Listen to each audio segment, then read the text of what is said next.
અરે, તે મારા રસોડાનું વાસણ કેવી રીતે અડી લીધું? મુનિયા, તું અછૂત છે. મારા ઘરના સામાનથી દૂર રહે. કરુણાએ ગુસ્સામાં 8 વર્ષની મુનિયાને વળતા કહ્યું. મુનિયા તેની કામવાળીબાઈની દીકરી હતી અને ક્યારેક ક્યારેક તેના ઘરે આવી જતી હતી. આ સાંભળીને મુનિયા નિર્દોષ નજરે તેની સામે જોતા બોલી, માલકણ, શું સાહેબને હું અછૂત નથી લાગતી? સાહેબ તો મને ખોળામાં બેસાડીને મારી સાથે ઘણી વાતો કરે છે. આ સાંભળીને કરુણાની આંખો આશ્ચર્યથી પહોળી થઈ ગઈ. તે નવાઈ પામીને બોલી, તારા કહેવાનો અર્થ શું છે મુનિયા? મુનિયાએ માસુમિયતથી કહ્યું, માલકણ, જ્યારે તમે ઘરે નથી હોતા ત્યારે સાહેબ મને રસોડામાંથી બિસ્કિટ અને મીઠાઈ કાઢીને આપે છે. કહે છે કે મુનિયા તું બહુ પ્યારી બચ્ચી છે. પછી મને ખોળામાં બેસાડીને વાર્તા પણ સંભળાવે છે. ક્યારેક મારા વાળમાં હાથ ફેરવે છે અને કહે છે કે કોઈને કહેતી નહીં તો માલકણ વઢશે.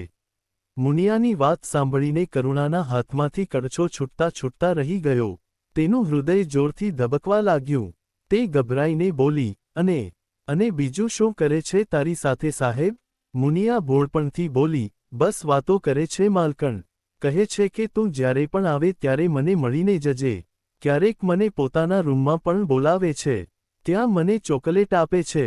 કરુણાનો ચહેરો એકદમ ફીકો પડી ગયો. તેના કપાળ પર પરસેવાના ટીપાં ચમકવા લાગ્યા. તેના મનમાં અજીબ વિચારો આવવા લાગ્યા.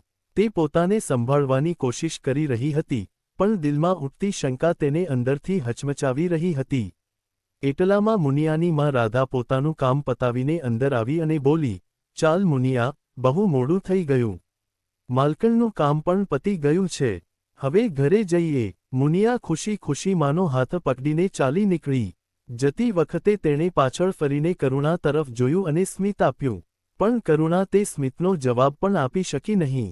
તે ત્યાં જ જડવત ઊભી રહી ગઈ. રાધા અને મુનિયાના ગયા પછી ઘરમાં સન્નાટો ફેલાઈ ગયો. કરુણાનું મન જાણે કોઈ તોફાનમાં ફસાઈ ગયું હતું. તેના મગજમાં વારંવાર મુનિયાની વાતો ગુંજી રહી હતી. તે વિચારવા લાગી કે શું ખરેખર રંજન તેનાથી કંઈક છુપાવી રહ્યો છે? શું તેની શંકા સાચી છે કે તે નકામી ડરી રહી છે? હવે તેનું દિલ બેચેન થવા લાગ્યું. તે વારંવાર ઘડિયાળ સામે જોવા લાગી. આજે તેને રંજનના ઓફિસથી પાછા આવવાની આતુરતાથી રાહ હતી. તેના મનમાં ઘણા સવાલો હતા જેનો જવાબ તે ગમે તે ભોગે જાણવા માંગતી હતી. જ્યારે રંજન ઘરે આવ્યો ત્યારે કરુણાએ તેને દરવાજા પર જ જોયો. તેના ચહેરા પર રોજની જેમ સ્મિત હતું. પણ આજે કરુણાની આંખોમાં એક અજીબ શંકા તરી રહી હતી. તે તેને ધ્યાનથી જોવા લાગી. રંજને બૂટ ઉતારતા કહ્યું, શું થયું કરુણા? આમ કેમ જોઈ રહી છે? કરુણાએ પોતાને સંભાળતા નજર હટાવી લીધી. તે સીધું કંઈ પૂછવાની હિંમત નહોતી કરી શકતી. તેને ડર હતો કે જો તેણે સાફ સવાલ કર્યો અને રંજને વાત ફેરવી તોલી, તો કદાચ તે સત્ય ક્યારેય જાણી શકશે નહીં. તે રસોડામાં જઈને પાણીનો ગ્લાસ લઈ આવી અને સામાન્ય બનવાની કોશિશ કરતા બોલી, આજે ફરી પેલી કામવાળી રાધા તેની દીકરીને સાથે લઈ આવી હતી. રંજને બેદરકારીથી કહ્યું, ભલેને આવવા દે ને. બાળકી જતો છે. કરુણા ધીમેથી બોલી, બાળકી છે તો શું થયું? નાની જ્ઞાતિની છે. તેને હું રસોડામાં પગ પણ નથી મૂકવા દેતી. આવા લોકોને તો અડવું પણ પાપ છે. રંજને તરત જ સહમતિ દર્શાવતા કહ્યું, હા તો વળી, તું બરાબર જ કરે છે. ઘરના નિયમો જાળવી રાખવા જરૂરી છે. કરુણાએ તેની આંખોમાં જોયું. તે જાણવા માંગતી હતી કે તેના ચહેરા પર કોઈ ગભરાટ કે સંકોચ દેખાય છે કે નહીં. પણ રંજન પૂરેપૂરો સામાન્ય બનવાનો પ્રયત્ન કરી રહ્યો હતો. તેણે સોફા પર બેસીને મોબાઈલ ઉઠાવ્યો અને એવું વર્તન કરવા લાગ્યો જાણે તેને આ વાતથી કોઈ ફરક જ નથી પડતો. કરુણાના દિલમાં શંકાની ચિનગારી વધુ ભભૂકી ઉઠી. તેને વારંવાર મુનિયાની માસૂમ વાતો યાદ આવી રહી હતી.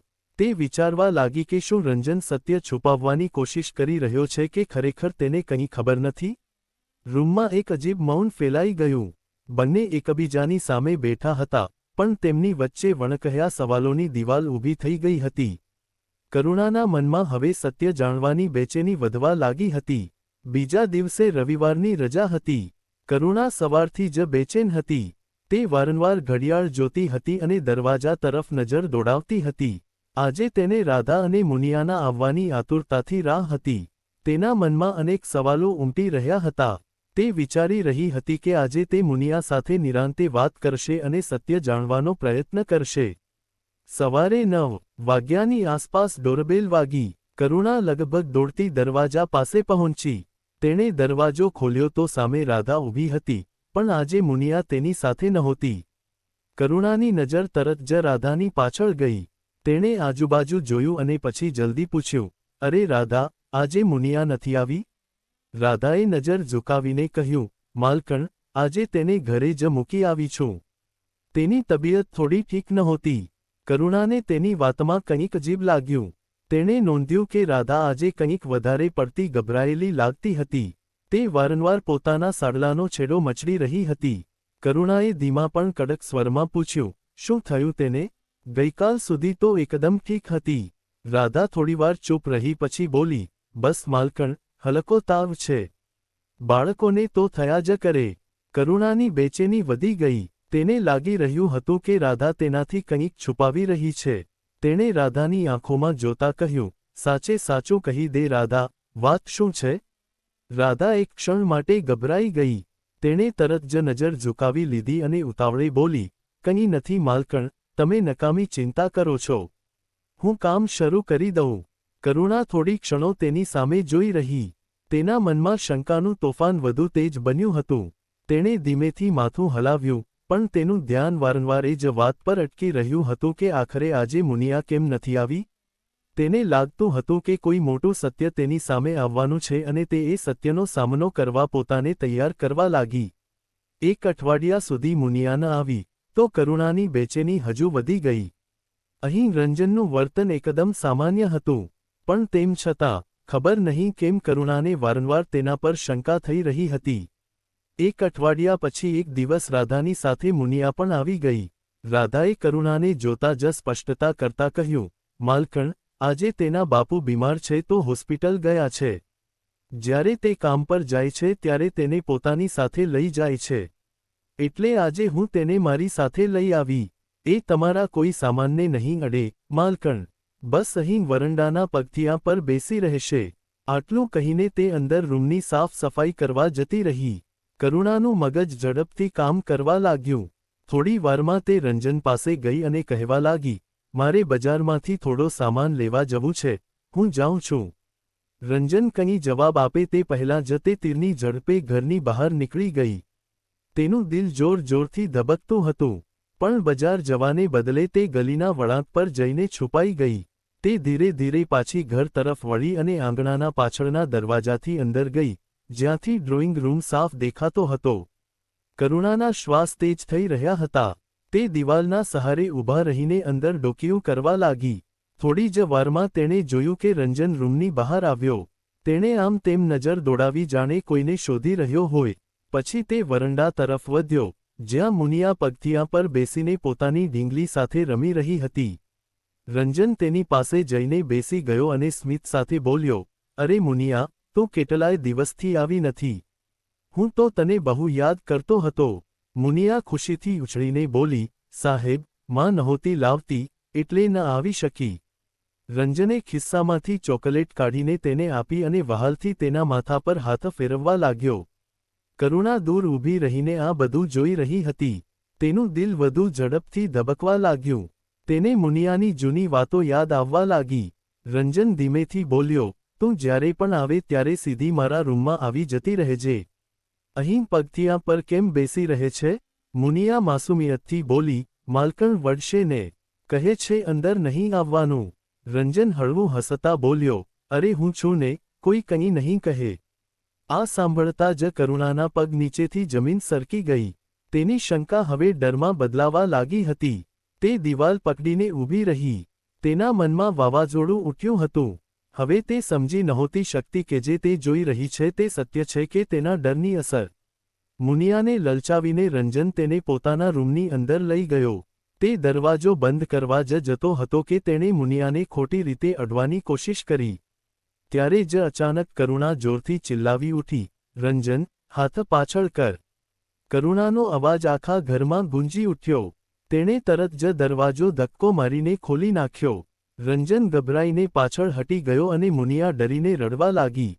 કરુણાએ હોબાળો મચાવી દીધો. અવાજ સાંભળીને રાધા પણ કામ છોડીને દોડતી ત્યાં આવી ગઈ. શોરબકોર સાંભળીને આજુબાજુના લોકો પણ આંગણામાં ભેગા થવા લાગ્યા. કરુણાએ પોતાના દુપટ્ટામાં છુપાવેલો મોબાઈલ કાઢ્યો અને વિડિયો બંધ કર્યો. પછી બધા લોકોની સામે મોબાઈલ ઊંચો કરીને બોલી, હવે હું પોલીસને બોલાવું છું. આજે બધાને સત્ય ખબર પડી જશે. રંજન ધ્રુજવા લાગ્યો. તે કરુણાના પગમાં પડીને બોલ્યો, મને માફ કરી દે કરુણા, ભૂલ થઈ ગઈ. હું તારો પતિ છું, મારી ઇજ્જત રાખ. કરુણાએ ગુસ્સા અને દર્દભરી આંખોથી તેની સામે જોયું અને બોલી, આવા માણસો પતિ બનવાને લાયક નથી હોતા. પતિ એ હોય જે સંબંધની મર્યાદા સમજે, માસુમિયતની રક્ષા કરે, તેનું શોષણ નહીં. રાધા પોતાની દીકરીને છાતીએ વળગાડીને રડી રહી હતી. પાડોશીઓ રંજનને ધિક્કારથી જોઈ રહ્યા હતા. કરુણાએ તરત જ પોલીસને ફોન કરી દીધો. થોડી વારમાં પોલીસ ત્યાં પહોંચી ગઈ. કરુણાએ હિંમતથી પુરાવા બતાવ્યા અને આખી ઘટના જણાવી. પોલીસ રંજનને પોતાની સાથે લઈ ગઈ. જતી વખતે રંજનનું માથું શરમથી ઝૂકી ગયું હતું.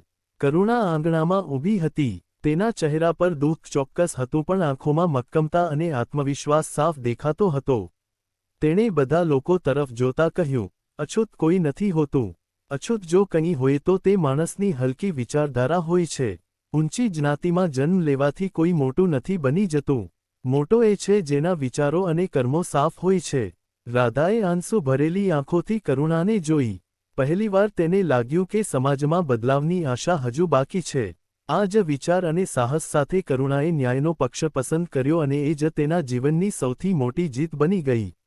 માણસની ઊંચાઈ તેની જ્ઞાતિ કે હેસિયતથી નહીં, પરંતુ તેના વિચારો અને કર્મોથી નક્કી થાય છે. સમાજમાં ફેલાયેલી ઊંચ નીચની ભાવના ફક્ત માસૂમ લોકોને દુઃખ આપે છે. ખોટાની વિરુદ્ધ અવાજ ઉઠાવવો જરૂરી છે, ભલે તે પોતાના જ ઘરની વિરુદ્ધ કેમ ન હોય. સત્ય અને હિંમત સાથે ઊભો રહેનાર માણસ જ સમાજમાં સાચો બદલાવ લાવી શકે છે.